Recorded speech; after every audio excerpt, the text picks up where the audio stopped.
En un momento en el que los llamados nuevos medios se constituyen como el centro de los estudios en comunicación, nos preguntamos por el valor de otras estrategias comunicativas,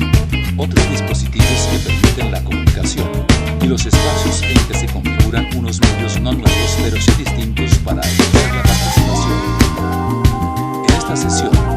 se reflexiona sobre la comunicación desde la perspectiva de los medios nuevos, viejos, alternativos, presentes en el arte y la filosofía.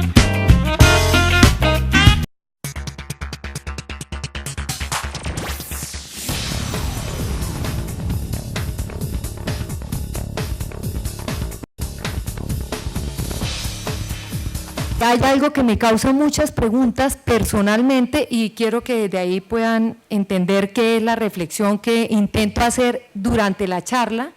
que no es la que está en los papelitos, y es la confianza en la comunicación. La idea de que existe la comunicación, la idea de que es bueno comunicarnos, la idea de que nos comunicamos, y eso que se da tan seguro, y lo hablo, se da tan seguro como la comunicación, y lo hablo, como les digo, desde un recorrido del que personalmente he participado tanto en lo que he estudiado como en los proyectos en los que trabajo, ¿sí? La idea de que la comunicación es una cosa y de que nos interesa saber de comunicación y que en la comunicación intervienen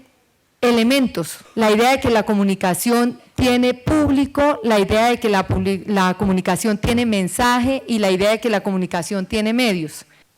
La primera pregunta sobre qué es un medio más como una pregunta de trabajo, yo lo que les proponía ahí es revisar los modelos y la ilusión académica, que la llamo así. La ilusión que hemos tenido en la academia de que hay unas cosas específicas que son medios y otras que no lo son. Dentro de los modelos básicos de comunicación, yo señalo tres. A principios del siglo XX, la comunicación fue pensada desde la matemática y fue desde la ingeniería donde importó pensar los asuntos de comunicación. Y eran los ingenieros quienes se preocuparon, pagados por una cantidad de laboratorios, por hacer modelos de comunicación. Esos modelos les importaba una cosa fundamental y era que la transmisión de información no tuviera pérdidas de información en el mensaje, ¿sí? Todo ese vocabulario que a veces conocemos y ahí proponía lo de revisar los modelos y el vocabulario con el que hablamos en nuestros proyectos o con los que hablamos en nuestras clases, porque a veces esos vocabularios son ecos de un modelo que a veces ni siquiera sabemos que estamos compartiendo. En esos modelos que hicieron esas personas desde la ingeniería y que estaban intentando explicar la comunicación entre las máquinas, se hicieron abstracciones donde se formularon con categorías como la de emisor,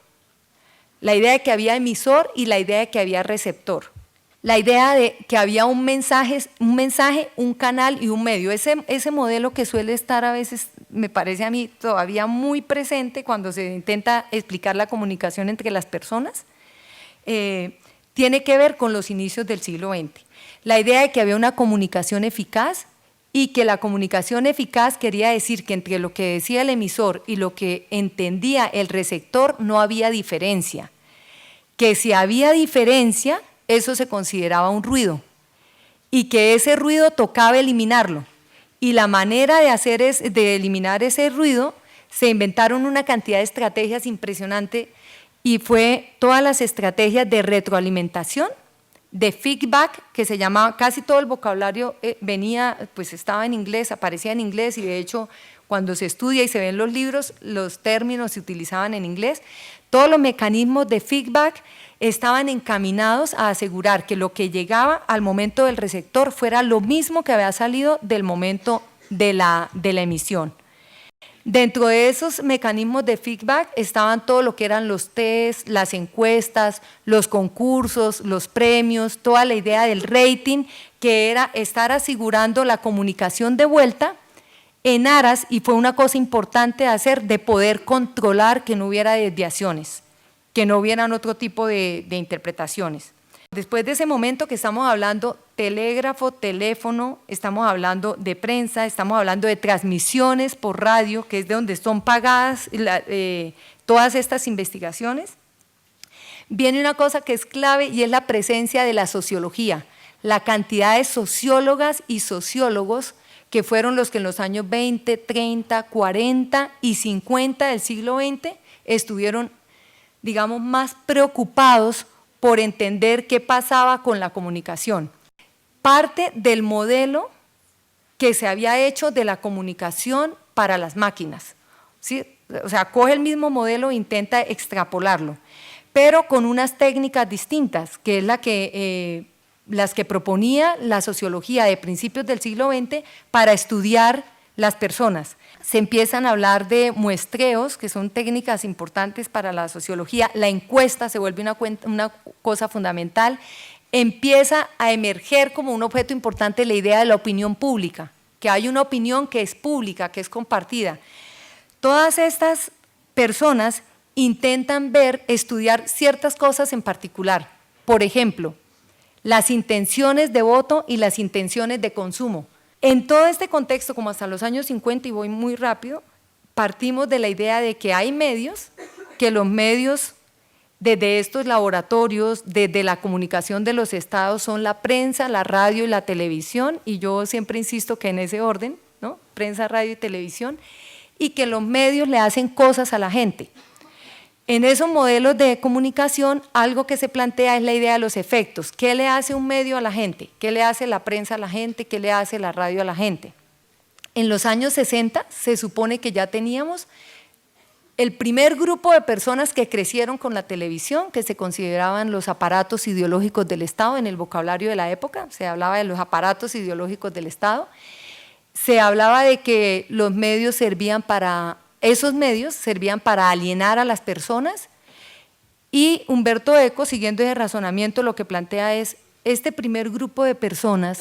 que se supone que creció con la radio, la prensa y la televisión, que se supone que tendría que estar, según el vocabulario, alienada, tendría que estar al servicio del statu quo, que era otro término que se utilizaba. Estas personas son las que empiezan a hacer una cantidad de cosas como Woodstock, mayo del 68, pero además están todas las dictaduras y las contradictaduras en América Latina, y hay toda una cantidad de movimientos de desobediencia civil, y lo que él se pregunta es, algo salió mal, porque si se supone que los medios le hacían cosas a la gente y la gente no está haciendo caso a los medios, es que la gente hace cosas con los medios.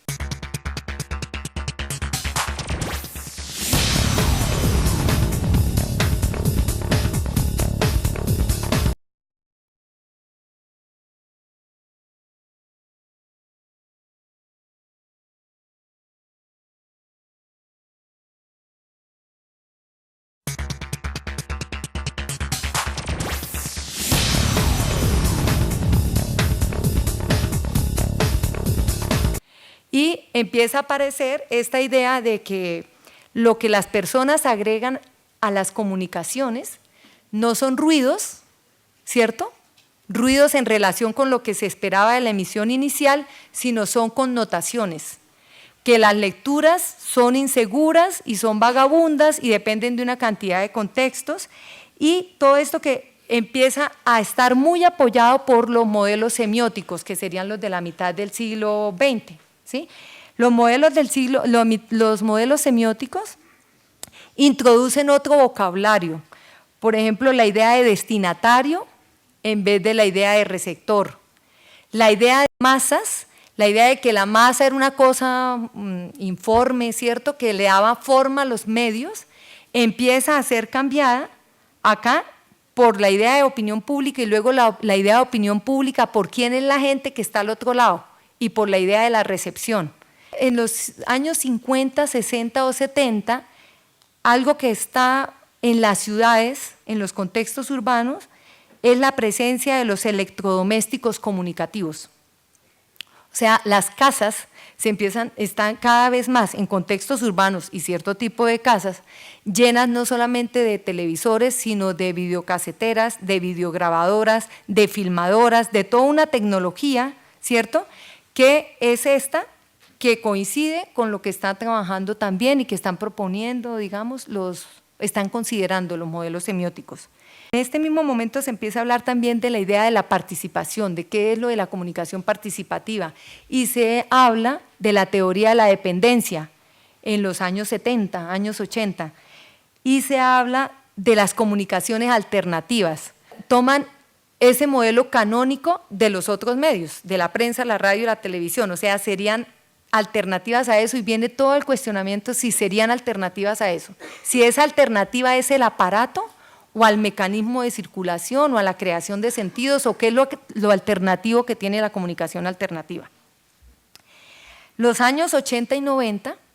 a la vez que hay facultades de publicidad, facultades de diseño gráfico, facultades de comunicación social, quienes más aportan a la comunicación, a pensar los problemas de la comunicación, creo que es la filosofía y las artes. Y hay gente que desde los contextos filosóficos está cuestionando qué es lo que significa esto de la comunicación y cuya reflexión no está centrada en los aparatos. Lo que es más interesante para pensar qué es lo que pasa al entrar en relación con las otras personas viene con las artes de los años 90. A veces quienes no dan tan segura la idea de la comunicación eficaz, quienes no hacen análisis de contenido o análisis cualitativo o análisis estadístico, y ojo que no quiero decir que no sean suficientes, sino que a veces esos análisis juegan con las mismas lógicas con que ciertas cosas se crearon y entonces no permiten ver otros asuntos. Quienes no han hecho investigación desde ahí tienen mucho que ver con las artes, con las estrategias de los artistas que no intentan explicar ciertas cosas de ciertas maneras. Entonces, en los modelos artísticos del siglo XX, al finales del siglo XX, hay gente como Sophie Calle, no sé si los nombres les digan a ustedes algo, o Félix González Torres, personas que con un dulce o con un caramelo o con otro tipo de material, con una llamada telefónica o con una silla en la calle, están logrando ayudarnos a entender más de los sentidos de confianza, por ejemplo, que tenemos las personas dentro de una ciudad, que a veces con unas investigaciones que hemos hecho muy complejas desde las ciencias humanas o desde la historia o desde la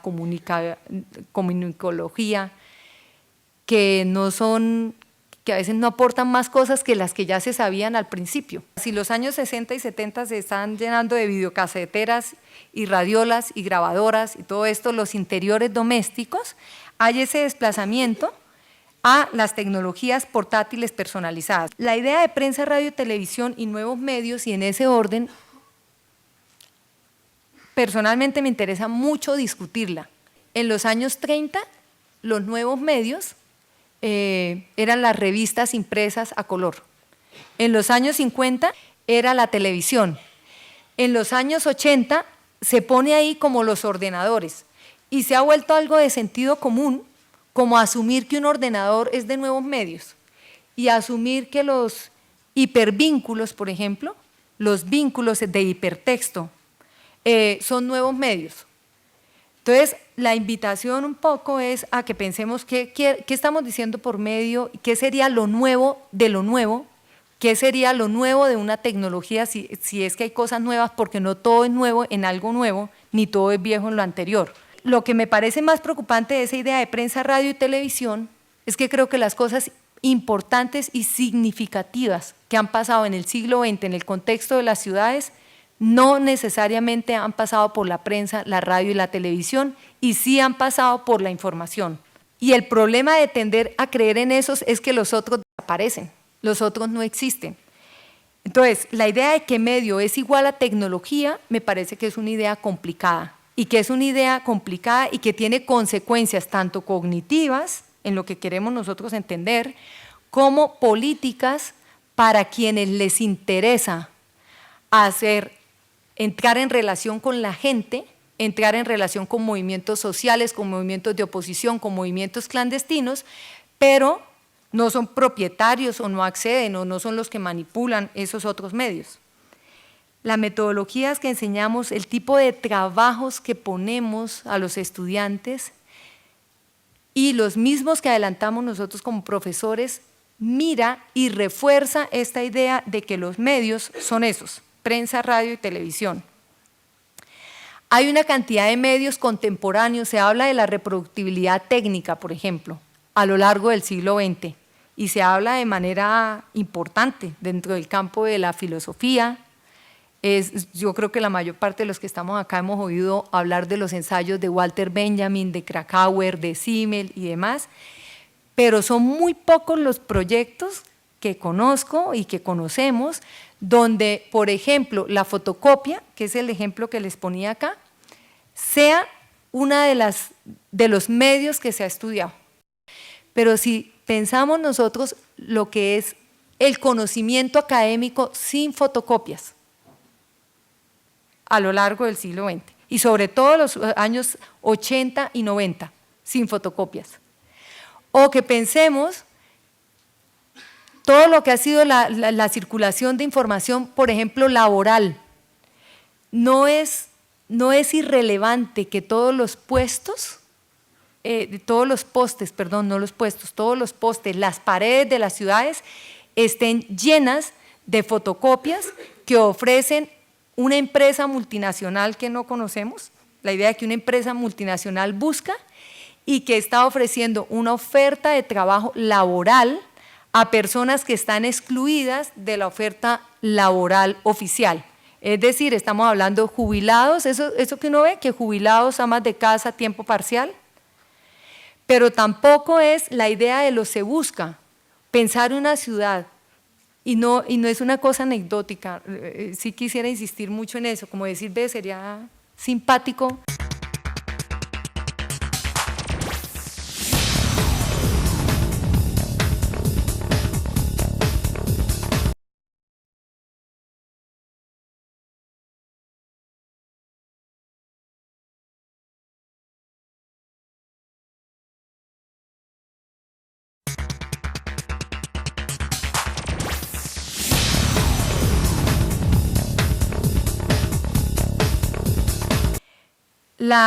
La idea de la fotocopia tiene mucho que ver con eso que es no tecnológico, que es barato, que a veces es informal, pero por informal no es menos sistemático, eso quisiera, y no es menos regular.